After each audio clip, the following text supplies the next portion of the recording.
সবাইকে STV cricket YouTube চ্যানেলে স্বাগতম।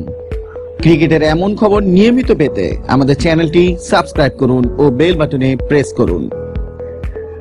চলতি আইপিএলে বিশ্বকাপে সম্ভাব্য ভারতীয় দলের পারফরম্যান্স।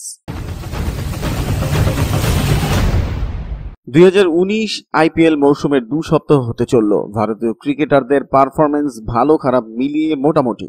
বিশ্বকাপে যাওয়ার জন্য আইপিএলকে পাখির চোখ করছেন প্রায় সব খেলোয়াড়ই। 23 এপ্রিল বিশ্বকাপের দল ঘোষণার শেষ দিন।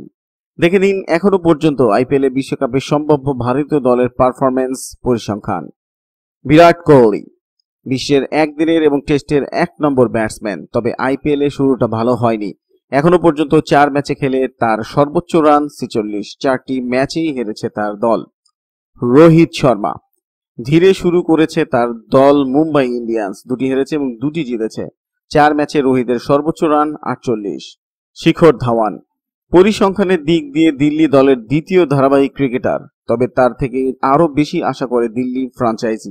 প্রথম 2 ম্যাচে বেশ নজর কেড়েছিলেন, 43 এবং 51 রানের ইনিংস খেলেছিলেন, কিন্তু তারপরের 3টি ম্যাচে তেমন দাগ কাটতে পারেননি। অম্বতি রাইডু খারাপ ফর্মের জেরে আইপিএল এর আগে একদিনের দল থেকে বাদ পড়েন।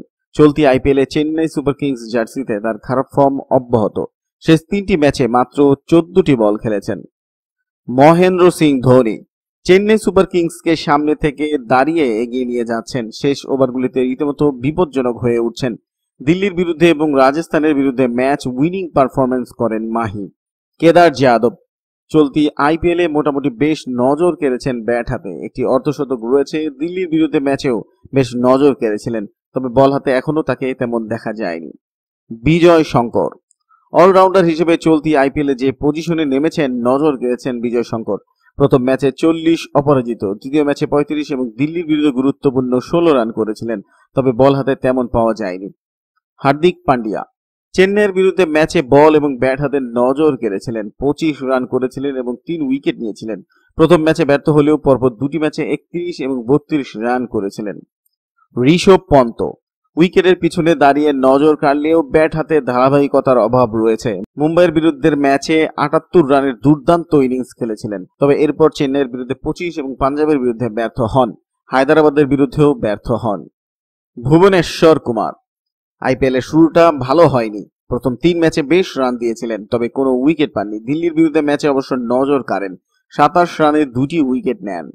জসপ্রীত বুমরা মুম্বাইয়ের হয়ে বোলিংয়ে দলকে নেতৃত্ব দিচ্ছেন। বেঙ্গালুরুর বিরুদ্ধে 3টি উইকেট পেয়েছিলেন, তবে শেষ 2টি ম্যাচে উইকেট পাননি, কিন্তু রানও দিয়েছেন খুব কম। মোহাম্মদ সামি টি-20তে তেমন ধারাবাহিকতা নেই, তবে পাঞ্জাব দলের দ্বিতীয় সর্বোচ্চ উইকেট শিকারী তিনি। দিল্লির বিরুদ্ধে ম্যাচ নজর কেড়েছিলেন, 5টি উইকেট রয়েছে তার। কুলদীপ যাদব এখনো পর্যন্ত আইপিএলে তেমন নজর কাটতে পারেননি। 2টি ম্যাচে উইকেট ছিল না। দিল্লির বিরুদ্ধে 2টি উইকেট পান, দিয়েছিলেন 41 রান। যজুবেন্দ্র চাহাল সর্বোচ্চ উইকেট শিকারীর তালিকায় শীর্ষে রয়েছেন চাহাল। মুম্বাইয়ের বিরুদ্ধে 4টি উইকেট নিয়েছিলেন, রাজস্থানের বিরুদ্ধে 2টি উইকেট নিয়েছিলেন। কেএল রাহুল বিশ্বকাপে 15 জনের দলে পঞ্চদশ ক্রিকেটার হিসেবে যেতে পারেন তিনি। এখনো পর্যন্ত ধারাবাহিকভাবে তেমন নজর কাটতে পারেননি। মুম্বাইয়ের বিরুদ্ধে ম্যাচে গুরুত্বপূর্ণ 71 রান করেছিলেন, কিন্তু তারপর থেকে ধারাবাহিকতার ব্যাপক অভাব রয়েছে। বন্ধুরা, ভিডিওটি কেমন হলো কমেন্টস করে জানান। ভালো লাগলে লাইক দিন ও শেয়ার করুন। আমাদের চ্যানেলটি সাবস্ক্রাইব করে সাথেই থাকুন। ধন্যবাদ।